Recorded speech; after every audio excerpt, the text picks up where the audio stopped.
Alright guys, welcome back to the Independence, Missouri Game Cafe Midseason Showdown.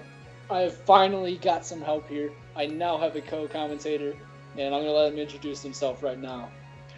Yeah, so this is Whitney Johnson. I go by Broke Stupid Lonely online. You've probably heard of me posting rude things about people. We're going to jump into this game here. So we've got Josh playing Staven, who's on our bottom screen.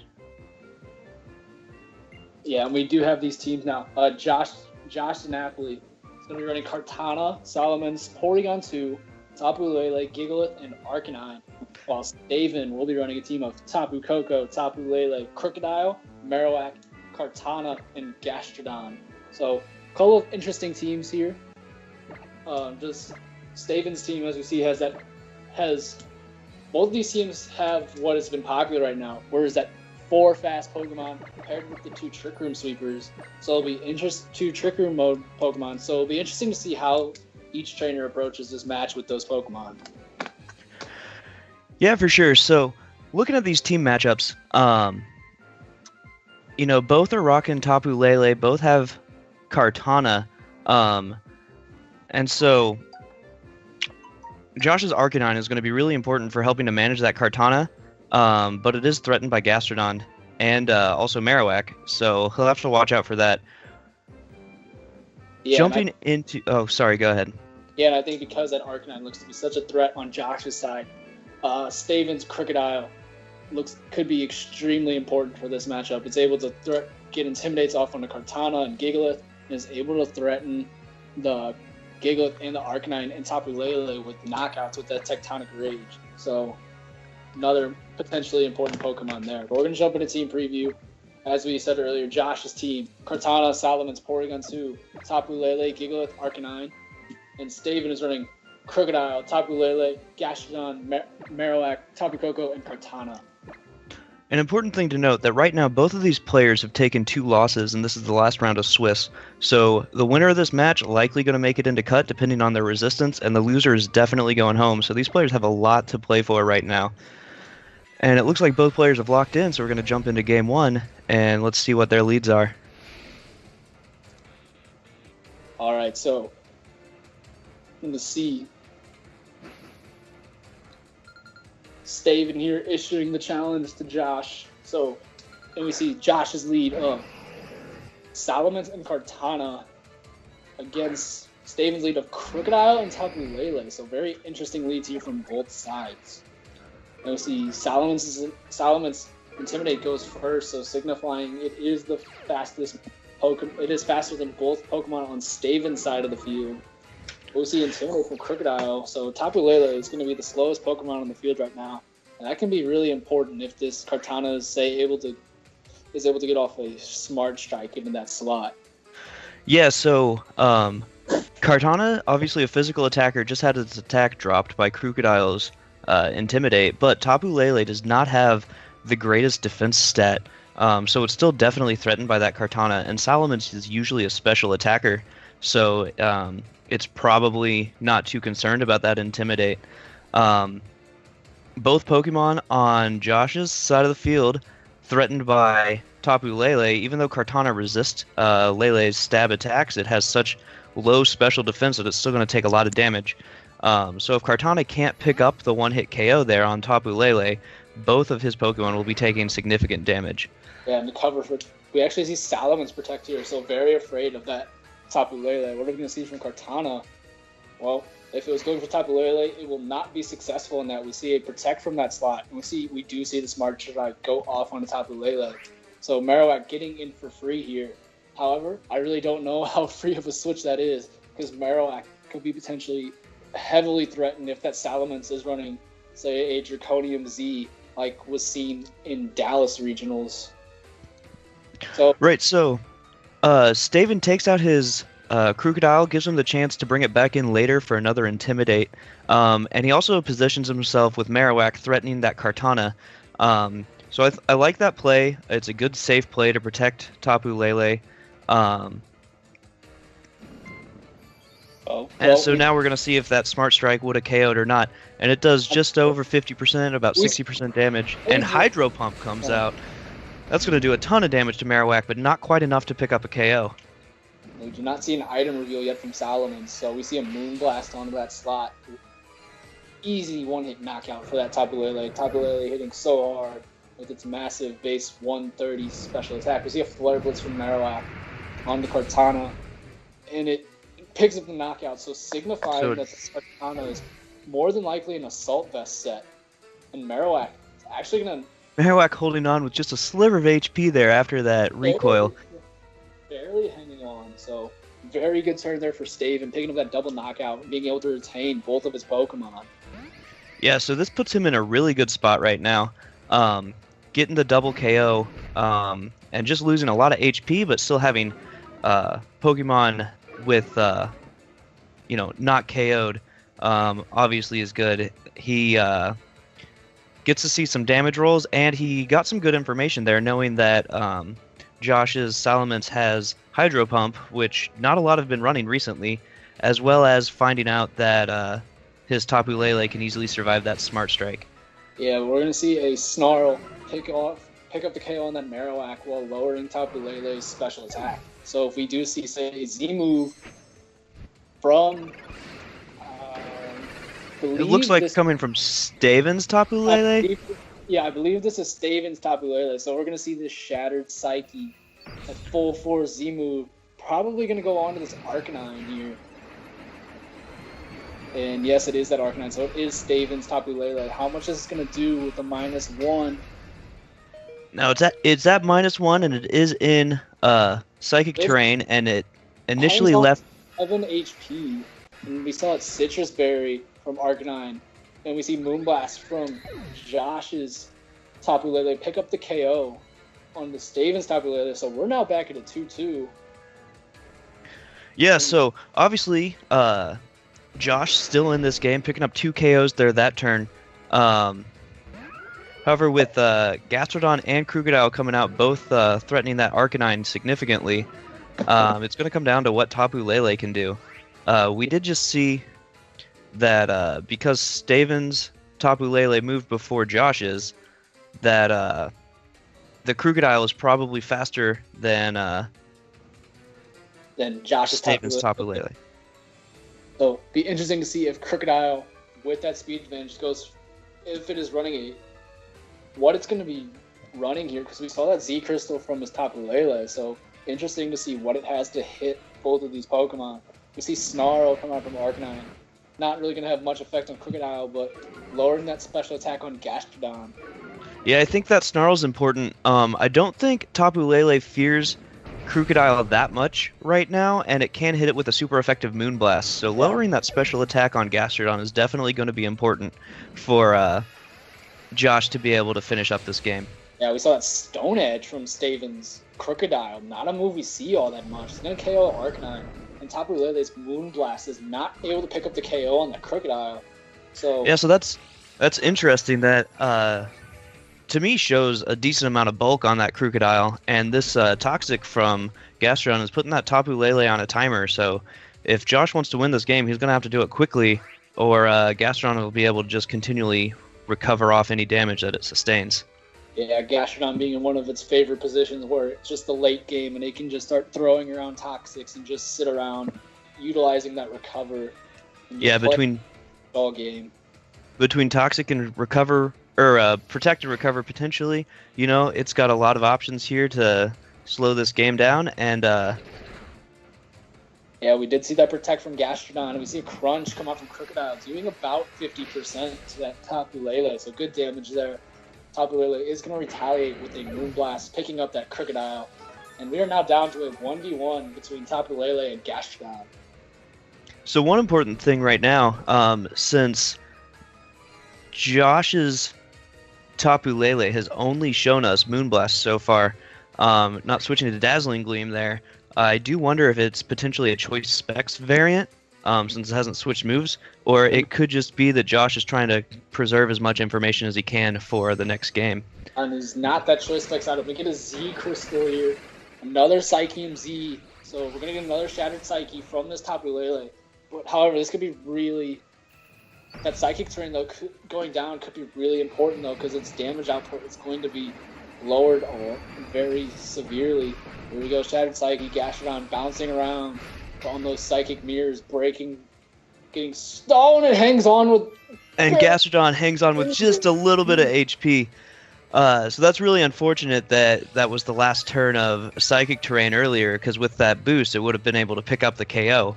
But without it, it looks like Tapu Lele will be going down to Poison next turn, so all Staven needs to do is protect to win this game. Yeah, the Protect from Gastrodon should seal up this game for him, and we do see the Protect. And Staven is going to take game 1 in a very close game there. I actually see Moonblast from Tapu Lele, so maybe not knowing that Staven would protect and not wanting to reveal the Psychic move that he is running on Tapu Lele. That, as well as, like, if it's Psychic that he has, Moonblast does do... Yeah, Moonblast has slightly higher base power, so out of terrain it will do a little bit more damage. Fishing for maybe a critical hit or, you know, anything he could have to swing the game in his favor there. So after this game 1, what adjustments are you making if you are Josh in order to swing game 2 in your favor here? I'm Josh. I mean, I think you got to play a little bit more defensively, because we saw that turn 2 where Staven Bait got a double knockout on his side, and once it got down to that 4-2, just so much pressure on Josh to be able to pull that back. So maybe we saw that Marowak get it for 3 on turn 1.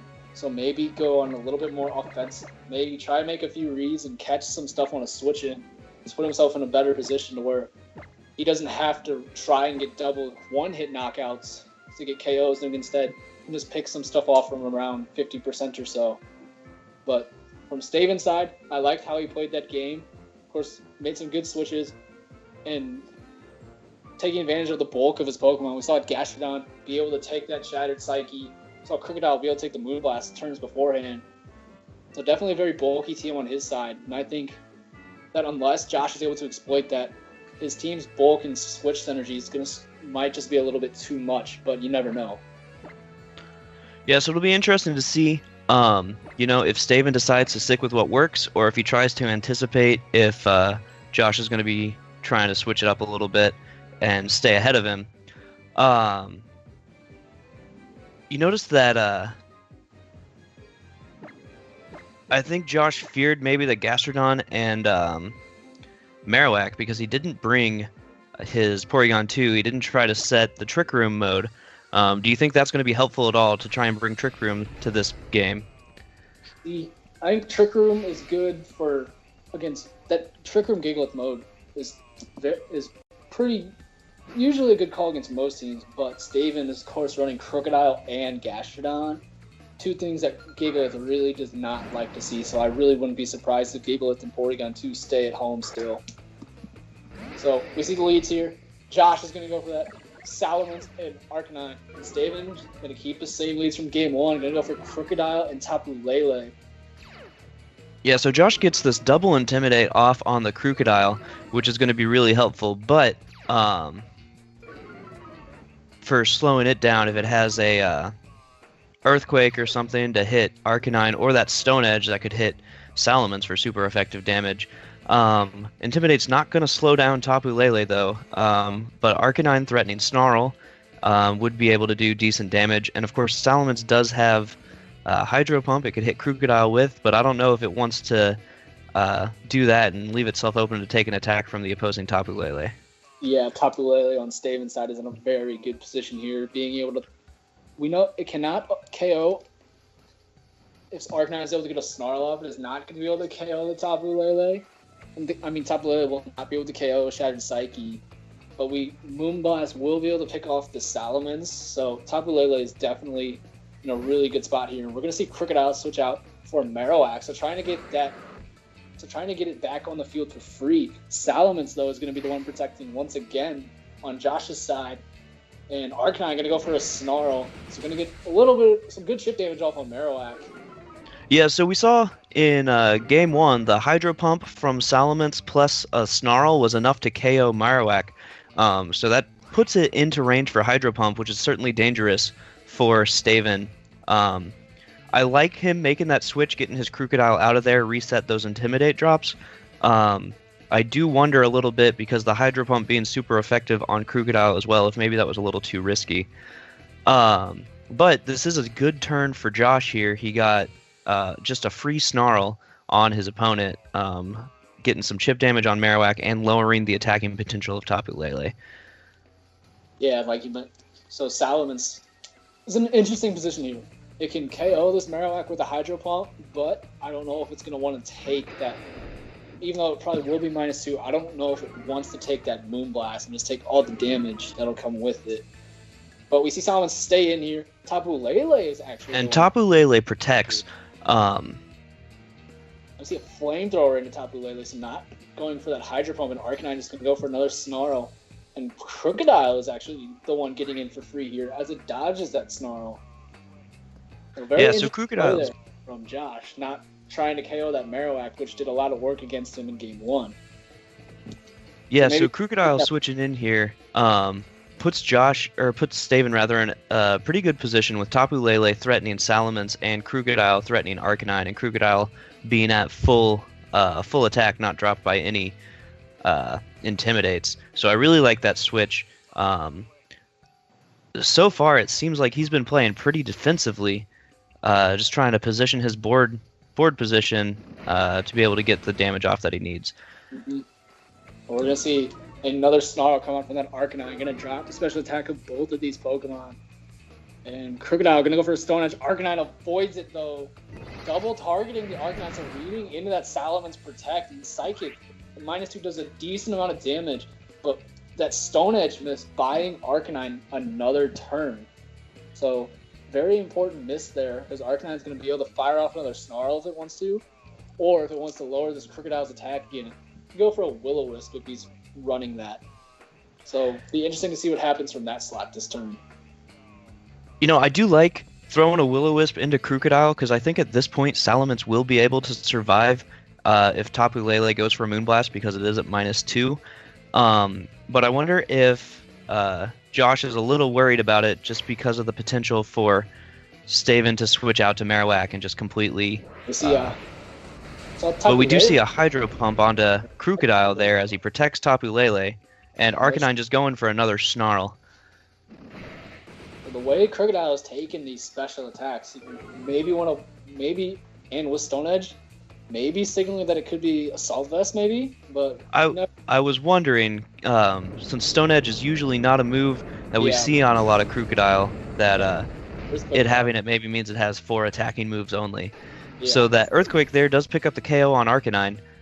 That's a really important KO. So now if Staven decides to switch out his Tapu Lele at some point, it won't be continually getting its special attack dropped, which I think is really important.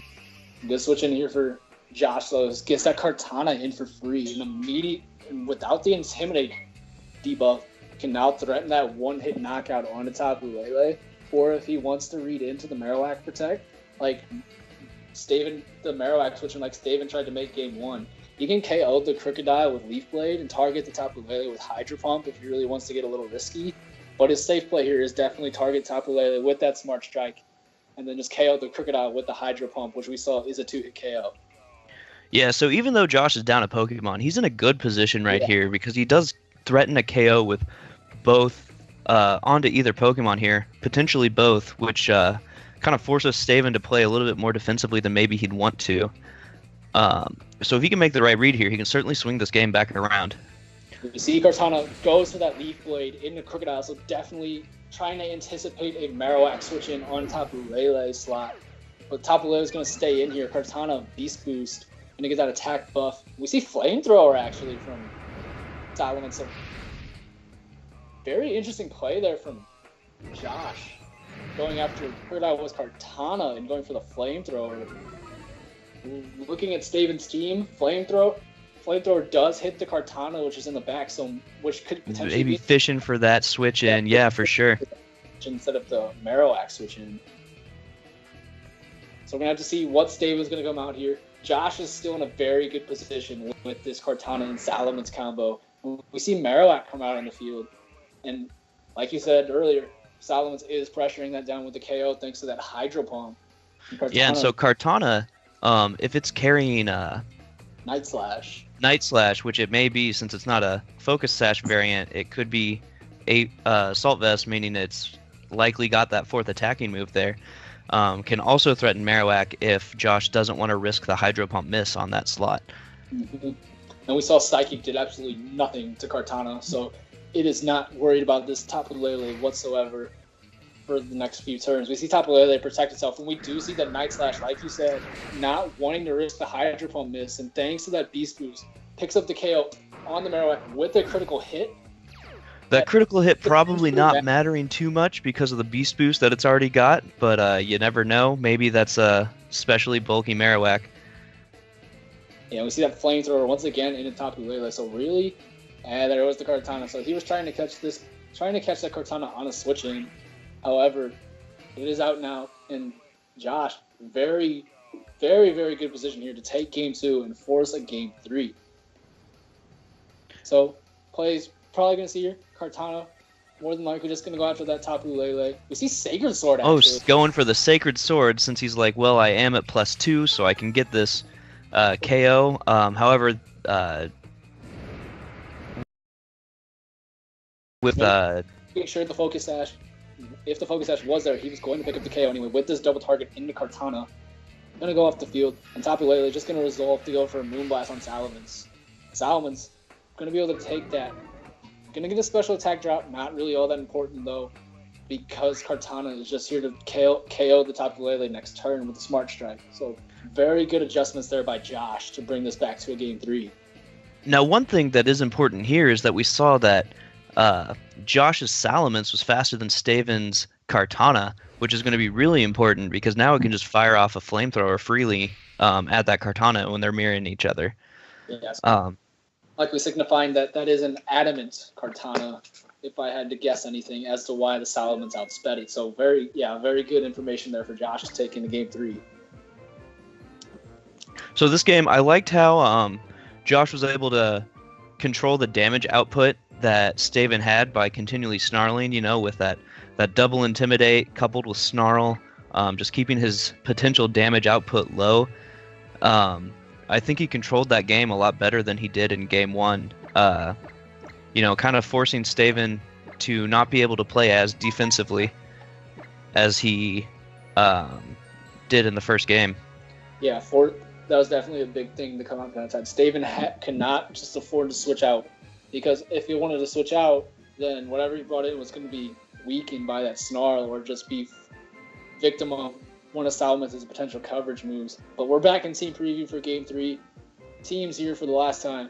Josh Napoli on your bottom screen running Kartana, Salamence, Tapu Lele, Gigalith, Porygon2, and Arcanine. And Staven on the right is running Krookodile, Tapu Lele, Gastrodon, Kartana, Tapu Koko, and Marowak. So we just saw Staven. He took game 1 very commandingly, and we saw him be beat very handily in game 2. So what adjustments do you think he can make in game 3 to try and assure himself top cut?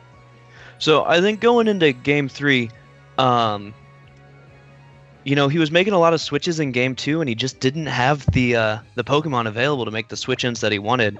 I think what he needs to do is maybe play a little bit more aggressively, try and go for those KOs, but I do think he's going to have to make some reads, guess which Pokemon on Josh's side of the field is going to protect, get those guesses correctly for potentially some double targets, which is certainly risky plays that maybe you don't want to make, especially with your future in the tournament on the line here in this game. Yeah. And I think if he wants to go for that offensive mode, I think Tapu Koko could potentially be a very big part of that. Being able to threaten off big damage onto Kartana and Salamence, as well as that Arcanine, could be extremely important, because those 3 Pokemon are the only 3 ones he saw the last game, and they did so much work on against his team. So getting rid of, just any of those can be huge. But we actually see Gigalith come out from Josh. So very interesting switch up. Maybe expecting Tapu Koko to be brought, but we see Krookodile, Tapu Lele once again from Staven, feeling that his leads are this lead is his best option to try and break through Josh's team. Yeah, so this Intimidate from Salamence is going to be really important, just so Krookodile can't freely fire off Earthquakes at that Gigalith. Now Gigalith will be the slowest thing on the field right now. So I wonder if maybe Josh has that Trick Room mode in the back with Porygon to try and set Trick Room, or if he just brought Gigalith, which is a pretty bulky Pokemon, can afford to take some hits. However, Krookodile is going to switch out, not wanting wanting to reset that attack and preserve Intimidate for later. And we see Gastrodon come in. Very good switch in there for Staven, being able to threaten both Pokemon. And Tapu Lele is going to go for a Moonblast into that Salamence Protect. And we see a Heavy Slam from Gigalith, so very good read there by Josh, getting rid of this Tapu Lele. Going to do a lot of damage with that Heavy Slam. Yeah, so that did about 3/4 damage to Tapu Lele. Almost said maybe puts it in range for a Hydro Pump, but with Gastrodon, of course, Salamence can't do that. So, yeah, Gastrodon here.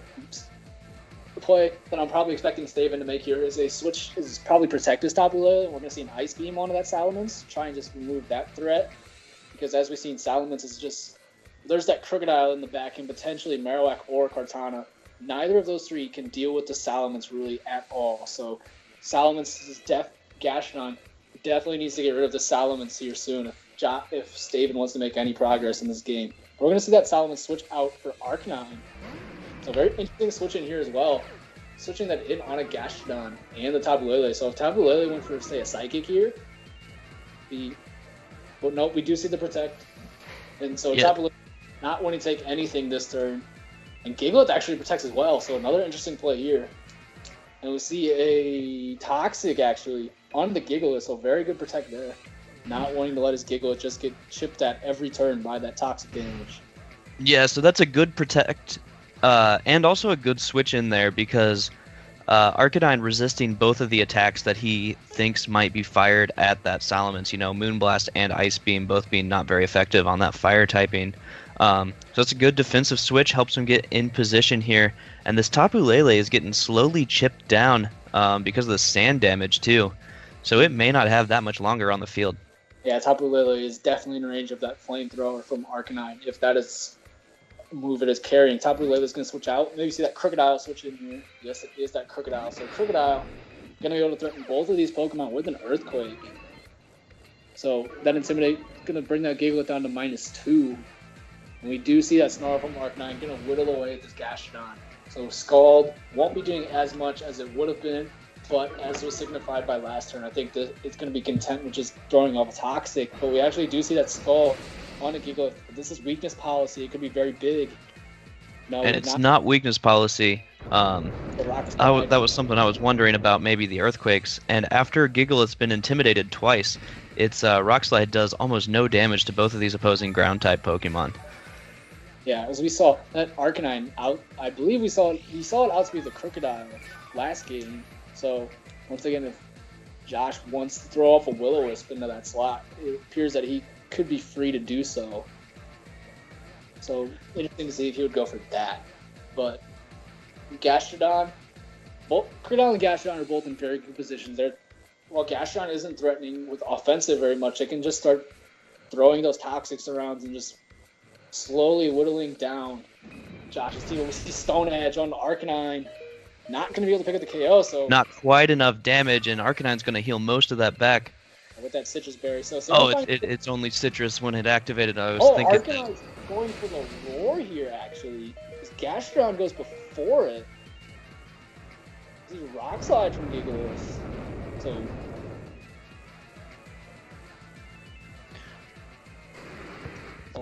Yeah, we do see that Roar into Krookodile, so getting that threat off the field. On top of, there is the Tapu Koko coming in from Staven, so bringing both Tapus this game.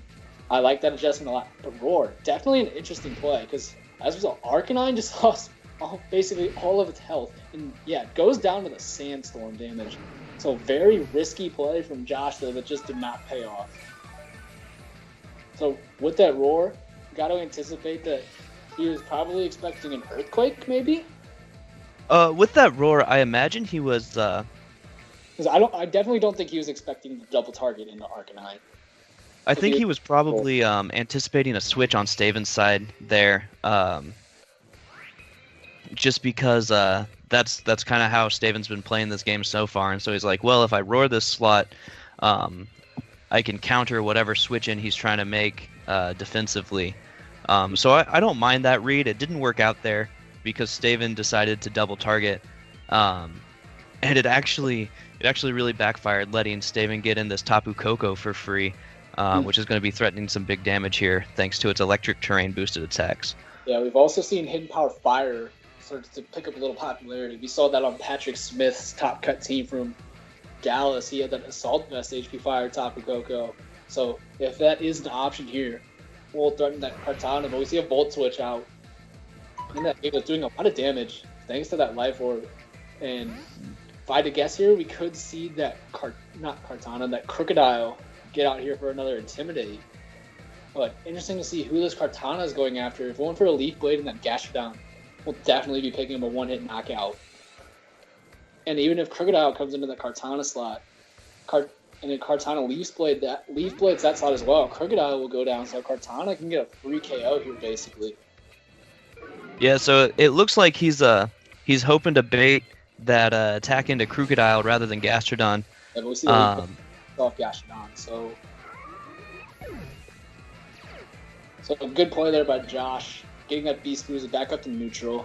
And we see Heavy Slam. How much is this going to do to Gigalith? I mean, not Gigalith, to Krookodile. Yeah, one thing that's important to remember is that Gigalith is down to -3 now. It's taken a lot of damage, so or it's taken several Intimidates, so its damage output is pretty low right now. That Sandstorm damage could be very big right now because the Volt Switch should be able to just pick up the knockout there. That is what Staven decides to go for again. Yeah, so Kartana's in a good position here again. Slower than Tapu Koko, but likely being Assault Vest, it's going to survive that Tapu Koko attack.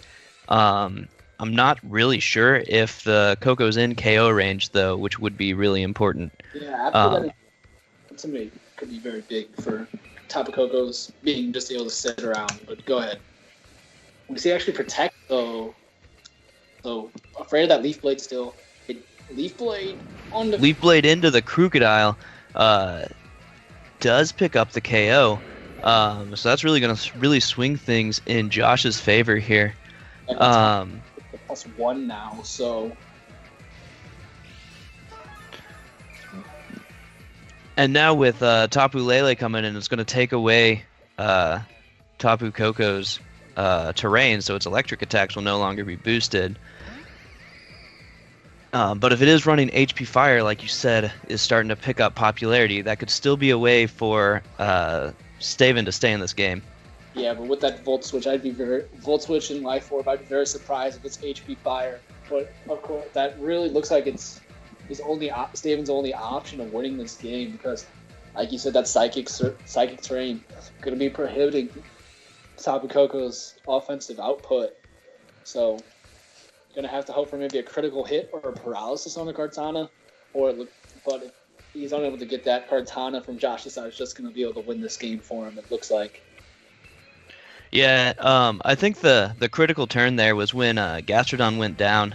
Because I do think Gastrodon would have been able to solo against like the Gigalith and Salamence, but losing that kind of loses Staven's win condition here against this team. We actually see Kartana switch though into Salamence and take this Thunderbolt, and we're going to we see the Shattered Psyche, so that was more than likely a double target into this Kartana, so we are probably going to be seeing Salamence go down here. Unless this, is, of course, did target the Gigalith. Or with that Salamence switch in, could be signifying that he went for Earthquake with Gigalith. Yeah, we do see the Shattered Psyche in the Salamence, so Salamence definitely going to be knocked out here by that combination of attacks. And there it goes, it does faint. What will Gigalith go for here? Gigalith goes for the Heavy Slam onto the Tapu Lele. Going to pick up that KO. And is now down to a 2v1. Interesting switch out there by Josh. That Kartana was boosted at +1. So, and if we have seen it, it is faster than Tapu Lele. So I'm a little bit curious as to why he made that switch. However, he's still in a position where that it really doesn't matter because Gigalith and Kartana should just be able to wrap up this game, especially against Tapu Koko, which is only going to have single target attacks. Now, one thing that is important, if Tapu Koko can pick up a KO or potentially a paralysis onto the Kartana. What hangs on with one hit point and is paralyzed. Look for Smart Strike, actually, on the Tapu Koko. Not the Leaf Blade. So, but Heavy Slam will take the KO, and Josh to Napoli making very good adjustments in the last 2 games. Going to come back from 0-1 and win the set 2-1, and will finish the day at 3-2. Yeah, so I really like the way Josh managed that set. After game 1, it really felt like he got an idea for how Staven liked to play, and he just stayed a step ahead of him throughout that set. Like not letting Staven make those nice, safe defensive switches all the time that he wanted to be able to make. And so that really helped him win those last 2 games. Mm-hmm. But, so, of course, Josh is, with that 3-2, Josh is going to be hoping that his resistance is high enough to get him in the top cut. And be interesting to see if he is able to get in the top cut, what he will be able to do. Because if he can play his top cut sets like he did the last 2 games, I feel like he has a very good shot of making a run and taking this tournament. So, but we'll be back here in a little bit with your results for who is in top cut. We'll bring in the top 8 set. That was round 5. Thank you for watching, and we hope you come back to watch the top 8 set.